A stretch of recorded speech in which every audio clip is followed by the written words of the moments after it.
Hablamos entonces ahora de los inhibidores de síntesis de proteínas. Entonces, inhibidores de la pared, ya. Entonces empezamos a hablar de los que bloquean la síntesis de proteínas en las bacterias. Las bacterias, como parte del proceso de síntesis de proteínas, utilizan el ribosoma y ese ribosoma tiene dos partes. Esas partes se denominan subunidades.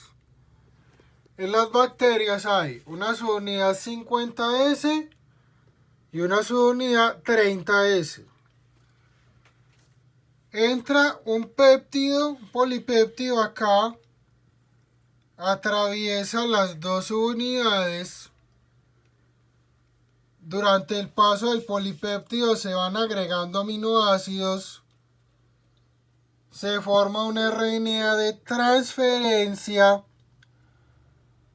y al final se va a formar un RNA mensajero y una cadena molde de DNA. Entonces el polipéptido se mete al ribosoma y se le van agregando aminoácidos atravesando las dos unidades. Entonces tenemos una subunidad 50S y una subunidad 30S.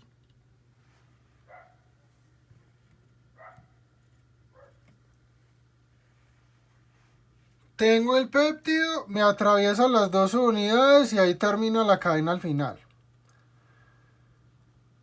¿Qué hacen los antibióticos que inhiben la síntesis de proteínas en las bacterias?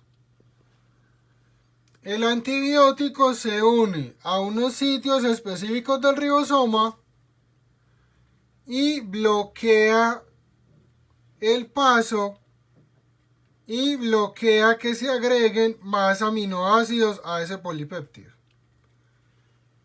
Entonces, estos antibióticos no dejan que se termine el proceso en las dos unidades.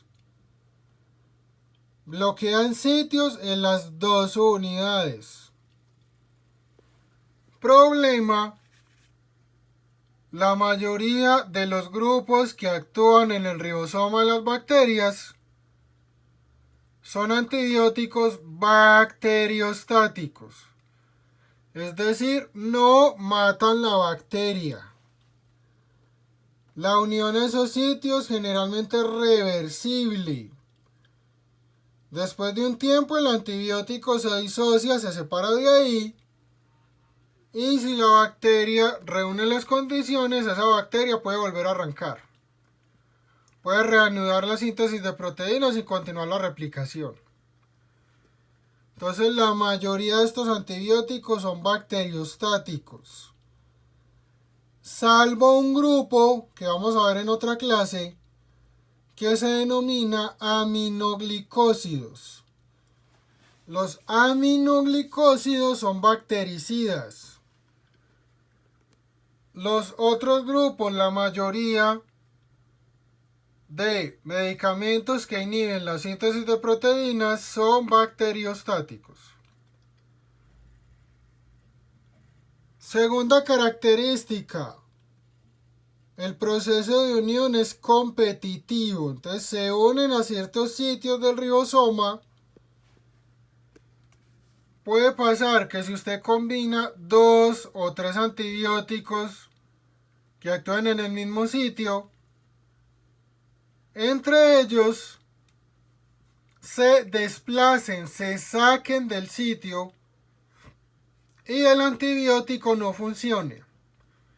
Entonces, efecto competitivo, no se deben combinar esos grupos. Se quitan los sitios de efecto y no funcionan. Y tercera característica: la bacteria puede adquirir o puede expresar o puede tener o puede hacer, como usted le quiera decir, resistencia cruzada. Resistencia cruzada tiene un mecanismo para evitar la acción de uno de estos grupos. De una vez se puede perder el efecto de los otros grupos. Entonces cambia el sitio donde se une un antibiótico, ya varios dejan de servir. Eso se denomina resistencia cruzada. Hay unos antibióticos entonces que actúan en la subunidad 50S. Esa subunidad 50S contiene un RNA ribosomal que se denomina 23S. Y ese RNA ribosomal 23S tiene un sitio que se denomina sitio P. Ese sitio P se llama sitio peptidiltransferasa. ¿Por qué es importante ese sitio P? Porque hay grupos de antibióticos que se unen a ese sitio P o a los aminoácidos que están contiguos alrededor del sitio P. Entonces, por ejemplo, los macrólidos, las lincosamidas, el cloranfenicol, las oxazolidinonas, esos son antibióticos que se unen al sitio P. Entonces ciertos grupos de antibióticos se unen al sitio P, a la parte de la 50S. Y la otra subunidad es la 30S, que a su vez tiene un RNA ribosomal 16S. Y en ese RNA ribosomal 16S, entre las dos unidades 50 y 30, hay un sitio que es el sitio A. Hay antibióticos que se unen a ese sitio A. Ese sitio A es el sitio aminoaciltransferasa. Y a ese sitio aminoaciltransferasa, sitio A,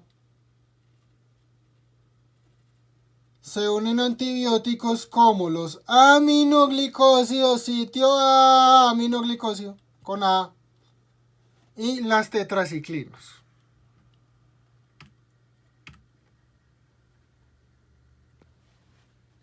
Primer medicamento, linezolid. El linezolid hace parte de un grupo que se llama oxazolidinonas. Oxazolidinonas. Este linezolid actúa en el sitio P. Generalmente es bacteriostático, entonces no siempre mata. Tiene actividad, tiene espectro contra gram positivos.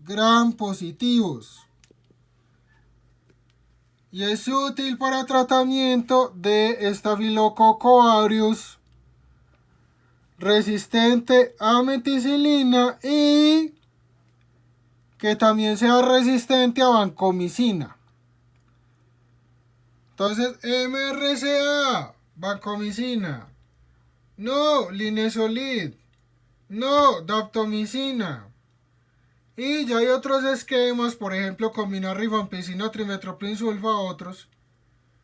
Pero generalmente MRSA se utiliza vancomicina, linezolid o daptomicina. Entonces son como los tres de elección contra ese microorganismo. Entonces cubre Staphylococcus aureus resistente a vancomicina y también cubre enterococos resistentes a vancomicina. Entonces muy útil para casos de resistencia. Este antibiótico es de manejo por especialista, eso en primer nivel no hay. Es más, puede que en segundo nivel tampoco haya. Entonces es de manejo restringido.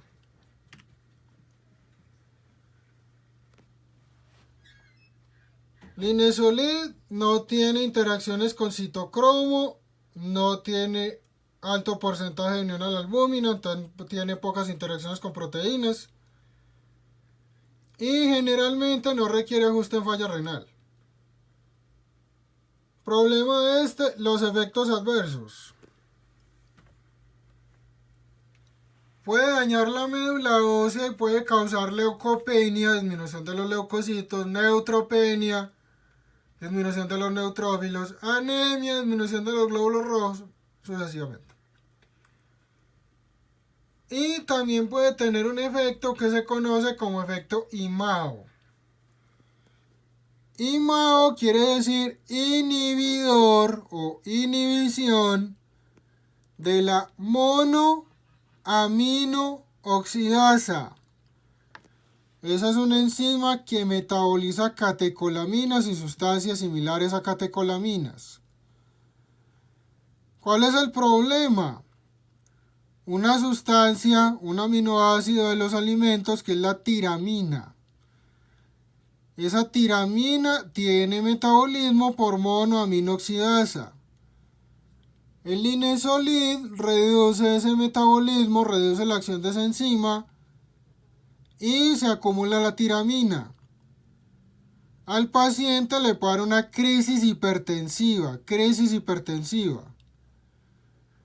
Alimentos con tiramina: chocolate, cerveza, aguacate, maní.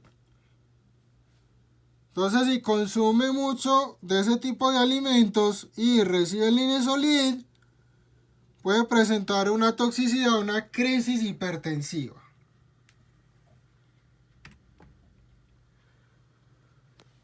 Resistencia a los que actúan en el ribosoma. 1. Que la bacteria impida la entrada del antibiótico y no llegue hasta el ribosoma y no sirva. Entonces, que tenga una bomba de efflux que expulse el antibiótico, que altere la permeabilidad de la membrana externa, que altere el paso de sustancias por las porinas, entonces que el antibiótico no entre. 2. Que la bacteria tenga enzimas que destruyan el antibiótico. Fosfotransferasas, acetiltransferasas y similares. Y 3. Que la bacteria modifique el sitio donde actúa el antibiótico. Entonces la bacteria puede cambiar el sitio P o el sitio A. Cambia el 23S, cambia el sitio P, llegó el antibiótico, hay otros aminoácidos o no están los aminoácidos que conoce, no es capaz de unirse, no funciona.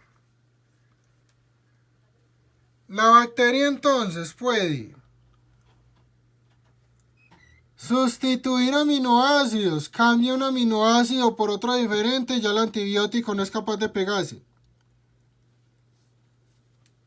La bacteria puede metilar esos aminoácidos. Metilar es como inactivar, dejar de expresar, no poner ahí.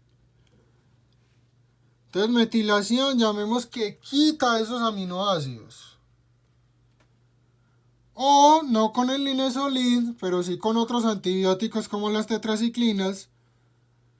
Puede poner una proteína de protección ribosomal. Pone una proteína, tapa los aminoácidos y el antibiótico no funciona. ¿Cuál es el problema cuando sustituye o cuando metila aminoácidos? Que se puede perder el efecto de varios antibióticos a la vez.